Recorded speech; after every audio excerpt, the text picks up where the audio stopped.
First ever factory outlet Mukunda jewellery KPHB Kothapet Khammam Somajiguda Hanamkonda. మరి కొత్త సంవత్సరం తులారాశి వారికి ఏ విధంగా ఉండబోతుంది? గురువుగారిని అడిగి తెలుసుకుందాం. నమస్తే గురుగారు. జై వీరబ్రహ్మజీ. నమస్కారం. మరి తులారాశిలో జన్మించిన వారికి లేకపోతే మీరు ఇందాక అన్నట్టుగా అంటే గురుగారు నాకు చెప్తూ ఉన్నారు ఏంటి అని అంటే, నేను అడిగాను అనమాట, ఏంటి గురువుగారు మామూలుగా మనకి సన్షైన్ అని ఒకటి, జోడియాక్ సైన్ అని ఒకటి, ఈ రెండు వేరువేరుగా ఉంటాయి. అంటే మనము పుట్టిన తేదీని సమయాన్ని బట్టి ఒకటి ఉంటుంది, అది జోడియాక్ సైన్. ఇప్పుడు మనకు అదొకటి ఉంటుంది. బట్ ఏదైతే పేరు ఉంటుందో మనం పెట్టుకున్న పేరు, అంటే మన దగ్గర ముఖ్యంగా ఏమవుతుందంటే పంతులు ఇచ్చిన పదాలను వదిలేసి మనకు నచ్చిన పేరు కొత్తగా ఇష్టం వచ్చింది పెట్టుకుంటున్నాం కాబట్టి ఆ పేరు పైన ఇంకొకటి వస్తుంది, అదేమో సన్షైన్ అంటారు దాన్ని. మరి ఈ రెండు జోడియాక్ సైన్స్ ఉండడం వల్ల వాళ్ళ జీవితంలో ఓ పేరు రూపంలో ఒకటి, పుట్టిన తేదీ రూపంలో ఒకటి, మరి ఈ రెండు రాశి యొక్క ప్రభావం ఏదైతే ఉందో అది వాళ్ళ జీవితం పైన పడుతుందంటారా? చాలా మందికి మన రాశి ఫలం చెప్తున్నప్పుడు మీరు బాగా సంపాదిస్తారు, బాగా ధనం వస్తుందని ఫర్ ఎగ్జాంపుల్ తులారాశిలో చెప్పాం. నిజంగా తులారాశిలో పుట్టినటువంటి కొంతమంది జీవితంలో ధనం రాకపోగా అప్పుల బాధలో ఉంటారు. వాళ్ళందరూ మనకు కామెంట్స్ రూపంలో మెసేజ్ పెడుతుంటారు, గురువుగారు తులారాశి చాలా బాగుందని మీరు చెప్తున్నారు, కానీ మాకు ప్రతికూలవంతమైనటువంటి ఫలితాలుగా ఉన్నాయి, కానీ మేము తులారాశిలోనే పుట్టాం. దీనికి కారణం ఏంటంటే మనం పుట్టినటువంటి సమయంలో గ్రహాలు ఒక్కొక్క పొజిషన్లో ఉంటాయి. ఈ చెప్పగలిగినటువంటి రాశి ఫలాలు అన్నటువంటివి ఈ రోజు ఉన్నటువంటి గోచార పరిస్థితుల్లో ఈ గ్రహం ఇక్కడికి వెళ్తుంది, ఇది ఇక్కడ ఉంటుంది, ఇక్కడ ఉంటుంది, కాబట్టి ఈ ఫలితాలు వస్తున్నాయి. ఈరోజు బృహస్పతి చాలా బలంగా ఉన్నాడు. ఆయన చూపు పంచమ స్థానమైన తుల మీద ఉంది. చాలా యోగదాయకమైన ఫలితాలు వస్తాయని మనం చెప్తున్నప్పుడు వాళ్ళ జన్మజాతకంలో దేవగురు అయిన బృహస్పతి నీచలో ఉండి ప్రతికూలవంతమైన స్థితిలో ఉన్నప్పుడు ఈ మంచి ఫలితాలు రాకుండా చెడు ఫలితాలు వస్తున్న సంఘటనలు మనం చూస్తుంటాం. అలాగే మీది తులారాశి కాకపోయినా తులారాశిలో మీ పేరు మిమ్మల్ని అందరూ కూడా తులారాశికి సంబంధించిన మొదటి అక్షరాలతో పిలవడం మొదలుపెట్టారు. ఫర్ ఎగ్జాంపుల్ చిత్తా నక్షత్రం రా అనేటువంటి అక్షరాలు, స్వాతి విశాఖ నక్షత్రాలు లేదా తా అనేటువంటి అక్షరాలు, వీటితో పిలవటం మొదలుపెట్టారు. మీకు తెలియకుండానే మీకు వచ్చే రాశి ఫలంతో పాటు ఈ గోచార వశాత్తు ఉన్నటువంటి ఫలితాలతో పాటు పిలవగలిగినటువంటి పేర్ల వల్ల ఇన్ అడిషన్ ఒక 20% నుండి 50% ఫలితాలు మీకు మంచో చెడో ఖచ్చితంగా జరిగే అవకాశం ఉంది. ఓ 50% వరకు ఉంది. సరే, అయితే ఇంకొంచెం క్లారిటీ కోసం ఒక్క ప్రశ్న అడగదాం. అయితే ఒక వ్యక్తి పైన ఎట్లాగో ప్రతి ఒక్కరికి ఇవి రెండు వేరువేరుగా ఉంటున్నాయి కాబట్టి ఈ రోజులలో, ఇంతకు ముందు అంటే ఒకే దాంట్లో పెట్టుకునే వాళ్ళేమో, బట్ మాక్సిమం అందరికీ కూడా వాళ్ళ యొక్క పేరు పైన ఒక రాశి, వాళ్ళ డేట్ ఆఫ్ బర్త్ పైన ఒక రాశి ఉంటున్నాయి. సో ఈ విధంగా ఉన్న ఒక వ్యక్తి పైన ఏ రాశి, అంటే డేట్ ఆఫ్ బర్త్ పైన ఉన్న రాశి యొక్క ప్రభావం ఎక్కువగా ఉంటుందా, లేకపోతే పేరు పైన ఉన్న రాశి యొక్క ప్రభావం ఎక్కువగా ఉంటుందా? మీ సర్టిఫికేట్లో ఉన్నటువంటి పేరును అనుసరించి మీరు మంచి ఉద్యోగాన్ని, మంచి వృత్తిని మీరు పొందుతున్నారంటే అర్థం మీ పేరు యొక్క ప్రభావం మీ జాతకం మీద ఎక్కువగా ఉంది, మీరు దాన్ని ఫాలో అవ్వండి. ఓకే, మీకు మంచి పేరు ఉంది కానీ ఎగ్జామినేషన్స్ అన్నీ కూడా ఫెయిల్యూర్ అవుతున్నాం, ఎందుకో తెలియదు మంచి ఉద్యోగం లభించట్లేదు. సో మీ పేరు కంటే మీరు పుట్టినటువంటి సమయం తాలూకు రాశి యొక్క ప్రభావం మీ మీద ఎక్కువ ఉంది, దానికి ఏదైనా పరిహారాలు చేయించండి.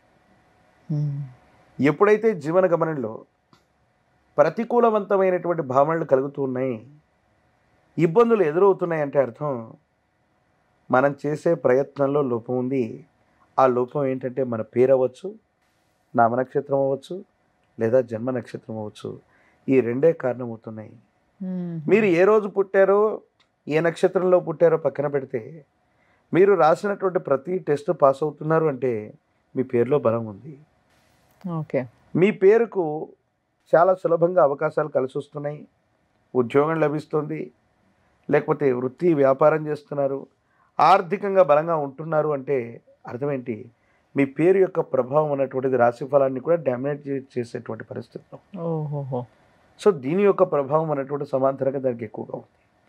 రాశి ఫలంలో జరిగేటువంటి కొన్ని ఇబ్బందులు మీ జీవితంలో ఉండొచ్చు, కానీ మీ పేరుకున్నటువంటి ఈ తీక్షణమైనటువంటి పవర్ వల్ల దాన్ని కూడా అధిగమించి విశేషవంతమైన పరిస్థితిని ఇస్తుంది.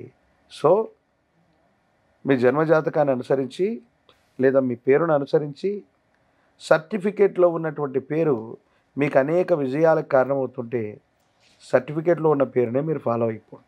అయితే దానివల్ల ఖచ్చితమైన ఫలితాలే ఎక్కువగా వస్తాయి. అయితే ఈ పేరు అనేది పెట్టుకునేది పిలవడానికి. అంటే పిలిసే విధానంలో ఈ రోజులలో చాలా మంది పిల్లల్ని అంటే ఒక పేరు పెడతారు. కానీ ఇంట్లో బుజ్జి, తల్లి, ఇంకోటి ఏవో అన్ని నిక్ నేమ్స్ ఉంటాయి. ఎస్ వీటితో ఎక్కువ పిలిచేస్తుంటారు. ఎస్ బయటకు వెళ్ళినప్పుడు మీరు అన్నట్టుగా ఓన్లీ సర్టిఫికేట్‌కి మాత్రమే అంకితం అయ్యే పేర్లేమో పెట్టుకుంటారు. ఎస్ బట్ పిలవడం వేరే. Nick names. ఇది ఏ విధంగా ఎఫెక్ట్ ఇస్తదంటారు మరి? నిక్ నేమ్స్ పిలవడం కూడా కొన్ని ప్రమాదాలకు కూడా కారణమవుతుంది. హుహు. చంటి, బంటి, నాని, బుజ్జి ఇలాంటి పేర్లు మనం పిలుచుకుంటూ ఉంటాం. హ్మ్. కొంతమంది అలా ఉన్నటువంటి వాళ్ళు చాలా గొప్పవాళ్ళు అయిన వాళ్ళు ఉన్నారు. హ్మ్. అలా పిలవటం వల్ల వాళ్ళకున్నటువంటి ఆ పవర్ తగ్గిపోయి, హ్మ్. సామర్థ్యం తగ్గిపోయి, ఏ పని చేయక, చదువుకోక, నిద్రాహారాలు మానేసి విచిత్రంగా ఉన్నటువంటి వాళ్ళు కూడా చాలామంది ఉన్నారు. అంటే కొన్ని శబ్దాలు కలిస్తే అక్షరాలు అవుతాయి, కొన్ని అక్షరాలు కలిస్తే పదాలు అవుతాయి, కొన్ని పదాలు కలిస్తే వాక్యాలు అవుతాయి. ఇది వ్యాకరణానికి సంబంధించింది. కొన్ని శబ్దాల యొక్క పరంపరే మన యొక్క పేరు. దాంట్లో నెగిటివ్ పాజిటివ్స్ ఉంటాయి. పాజిటివ్ ఉన్నటువంటి సౌండ్స్ కొన్ని ఉంటాయి, నెగిటివ్ ఉన్నటువంటి సౌండ్స్ కొన్ని ఉంటాయి. నెగిటివ్ సౌండ్స్ కనుక ఉన్నట్టయితే మన జాతకం ఎంత గొప్పగా ఉన్నా, ఎన్ని సానుకూలవంతమైన పరిస్థితులు ఉన్నా అక్కడి దాకా వెళతాం, దాన్ని అందుకోలేక మళ్ళీ వెనక్కి వస్తాం. హ్మ్. కాబట్టి జీవితంలో మంచి పేరును పెట్టుకోవడం కూడా చాలా అవసరం. చాలా అవసరం అన్న విషయం నాకు మీరు చెప్పిన తర్వాత బాగా అర్థమైంది. కాబట్టి ఏదో ట్రెండ్‌కి తగ్గట్టుగా పేర్లు పెట్టేసుకుందామని మాత్రం ఆలోచించకండి ప్లీజ్. దయచేసి మంచి పాజిటివ్ సౌండ్ ఉన్న Yes. ఒక మంచి పేరుని పెట్టండి మీ పిల్లలకి. వచ్చే తరాలన్నా చాలా అద్భుతంగా ఉంటాయి. మరి మూవింగ్ టు తులారాశి గురుగారు. Yes. తులారాశి వారికి ఈ సంవత్సరం ఏ విధంగా ఉండబోతుంది? శివాయ బ్రహ్మణే నమ, వీరబ్రహ్మేంద్ర స్వామిని నమో నమ. జై వీరబ్రహ్మ జై గోవిందమాంబ జై. ఓం హ్రీం క్లీం శ్రీం శివాయ బ్రహ్మణే నమ. వచ్చినటువంటి ఫలితం 4. ఇది కూడా రాహు ఫలితం. కానీ తులారాశి వారికి ఎందుకో తెలియదు, అదృష్టం పట్టినట్టుగా గడిచిన కొన్ని మాసాలు, సంవత్సరాలుగా విచిత్రవంతమైనటువంటి సందర్భంలో అనుకూలవంతమైన ఫలితాలు పొందుతున్నారు. ఆ పరంపర ఇంకా కొనసాగబోతుంది. బృహస్పతి యొక్క బలం కూడా మీకు యాడ్ అవ్వబోతుంది. రాహు సంబంధమైనటువంటి స్థితులు కూడా సానుకూలవంతం అవుతాయి. యోగదాయకమైనటువంటి ఫలితాలకి కారణమయ్యేటువంటి అవకాశం ఉంది. వృత్తి ఉద్యోగం బాగుంటుంది. కుటుంబపరమైన అంశాలు అనుకూలంగా ఉన్నాయి. సంతానపరమైనటువంటి స్థితిగతులు కూడా సానుకూలవంతమైనటువంటి పరిస్థితులకి కారణమవుతూ ఉంటాయి. ప్రత్యేకించి మీ గర్భవాసాన జనించిన సంతతి అవ్వచ్చు, వాళ్ళ కోసం మీరు చేసే ప్రయత్నాలు అవ్వచ్చు, అనుకూలవంతమైనటువంటి స్థితిగతులకు కారణమై యోగదాయకమైనటువంటి ఫలితాలని తప్పకుండా మీరు పొందేటువంటి అవకాశం కనపడుతుంది. ఆరోగ్యపరమైనటువంటి అంశాలు, దూర ప్రాంత ప్రయాణాల విషయంలో జాగ్రత్త. కొన్ని ముఖ్యమైనటువంటి వస్తువుల్ని, సెంటిమెంట్ వస్తువుల్ని కోల్పోవటం, ప్రయాణంలో ఏవైనా ఆరోగ్యపరమైనటువంటి అంశాల్లో ఇబ్బందులు దాపురించటం, ఇవి కొంచెం మిమ్మల్ని ఇబ్బంది పెట్టినప్పటికీ మిగతా విషయాలన్నీ కూడా చాలా అనుకూలంగా ఉన్నాయి. యోగదాయకమైన ఫలితాలని తులారాశి వారు ఈ సంవత్సరం కూడా పొందబోతున్నారు. మరి పిల్లల విషయంలో, ఎగ్జామ్స్ రాయబోతున్న పిల్లల విషయంలో ఏ విధంగా ఉండబోతుంది? పరీక్షలు రాస్తున్నటువంటి విద్యార్థులకి చక్కని ఏకాగ్రత కుదురుతుంది. ప్రథమ శ్రేణిలో ఉత్తీర్ణులవుతారు. ఉద్యోగ ప్రయత్నం చేస్తున్నటువంటి వాళ్ళు, పోటీ పరీక్షల్లో ఉన్న వాళ్ళకి తప్పనిసరిగా ద్వితీయార్థంలో ఉద్యోగం లభించేటువంటి అవకాశాలు కూడా ఉన్నాయి.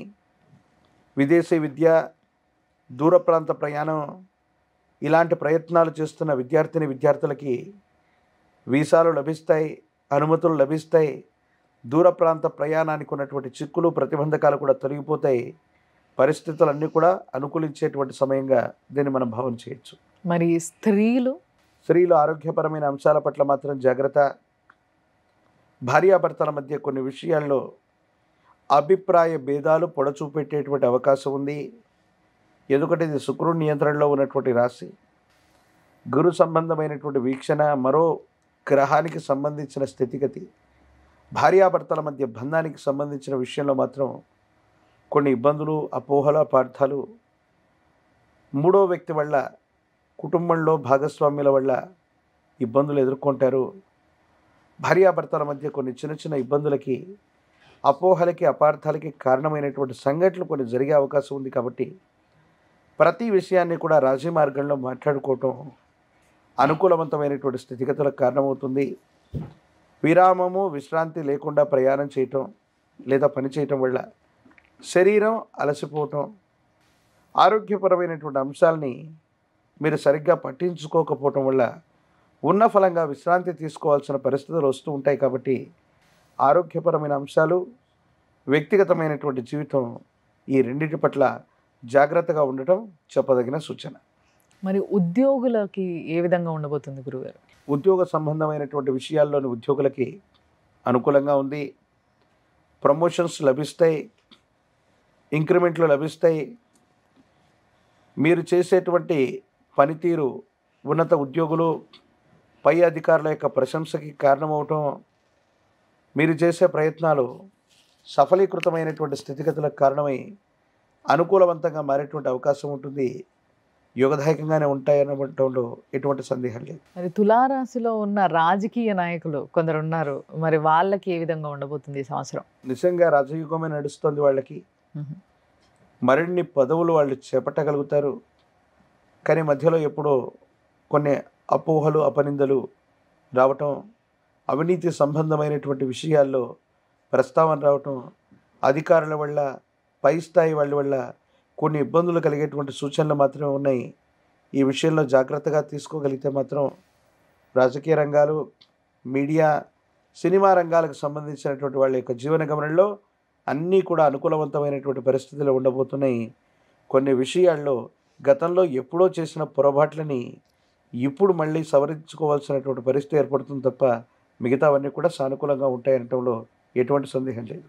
ఎంతో అద్భుతంగా ఉన్నప్పటికీ వీళ్ళకి బయటికి వెళ్ళినప్పుడు జాగ్రత్త అని మీరు హెచ్చరించారు ఇందాక. కాబట్టి దాంట్లో భాగంగా ఒకవేళ వీళ్ళు బయట ప్రయాణాలు, ఎవరైనా ప్రయాణం తప్పనిసరి, సంవత్సరం అంతా అయితే ఇంట్లో కూర్చోలేం, మరి ప్రయాణాలు చేసేటప్పుడు కొంచెం అనుకూలంగా ఉండేలాగా, అంటే వాళ్ళు క్షేమంగా ఇంటికి తిరిగి వచ్చేలాగా ఏదైనా మంచి పూజ కానీ లేకపోతే ఏదైనా శక్తిని మనం పొందడం ఎలా? తులారాశికి ఇంద్రాణి అమ్మవారు అదృష్ట దేవతా స్వరూపం. ఈవిడ్ని అదృష్ట లక్ష్మిగా చెప్తూ ఉంటారు. ఇంద్రుడి యొక్క రాణి ఇంద్రాణి, ఈవిడ్ని సచీదేవిగా మనం పిలుస్తాం. సచీదేవి అమ్మవారిని లేదా ఇంద్రాణి అమ్మవారిని పూజించిన అదృష్ట లక్ష్మిగా చెప్పబడ్డటువంటి తెల్లని ఏనుగు మీద అమ్మవారు కూర్చొని ఉంటారు. ఆ చిత్రపటాన్ని తీసుకొచ్చి ఇంటి యొక్క సింహద్వారం లోపల తూర్పు ముఖంగా ఉంచిన ఈ అమ్మవారిని పూజిస్తూ ఉన్న ఇంద్రాణి రక్షను మెడలో ధరింపజేసుకున్న, ఇంద్రాణి యంత్రాన్ని ధరింపజేసుకున్న చాలా అనుకూలవంతమైన ఫలితాలు వస్తాయి. సప్తమాత్రిక దేవతా స్వరూపాలు చాముండి, ప్రత్యేకించి ఇటువంటి బ్రాహ్మి, వారాహి లేదా ఇంద్రాణి, ఇటువంటి అమ్మవారి యొక్క దేవతా స్వరూపాన్ని ఆరాధన చేస్తున్నా, లేదా మీ గ్రామంలో ఎక్కడైనా సరే గ్రామ దేవతా స్వరూపమైన అమ్మవార్లు ఉంటారు. ఆ అమ్మవార్లకు చేసే పూజాది క్రతువు అత్యంత అనుకూలవంతమైనటువంటి పరిస్థితులకు కారణమవుతుంది. 108 నిమ్మఫలాల మాలని అమ్మవారికి అందజేయటం, పాల పొంగలను అమ్మవారికి నివేదించటం వల్ల ఎన్నో కష్టాలు మటుమాయమైపోతాయి. ప్రయాణ సంబంధమైన విషయాల్లో మతిమరుపు కారణంగానో, దొంగతనం వల్లనో కొన్ని ముఖ్యమైనటువంటి వస్తువులను కోల్పోవటం, ఇబ్బంది పడటం, ఈ పరిస్థితుల నుండి మనం బయటపడతాం. ఎందుకంటే తులారాశి జాతకులు కొన్ని ముఖ్యమైన పాస్వర్డ్స్ మర్చిపోవటం, పిన్ నెంబర్స్ మర్చిపోవటం, అకారణంగా మతిమరుపు వస్తుందేమోనన్న ఆందోళన కలుగుతున్నటువంటి పరిస్థితులు కూడా ఈ గ్రహగతుల వల్ల జరుగుతుంటాయి. అమ్మవారి ఉపాసన చేయండి, అమ్మవారికి ఈ విధంగా పూజాది క్రతువులు చేయండి, తప్పకుండా మంచి జరిగే అవకాశం కనపడుతుంది. ధన్యవాదాలు గురుగారు. జై వీరబ్రహ్మ, జై గోవింద బాంబ జై.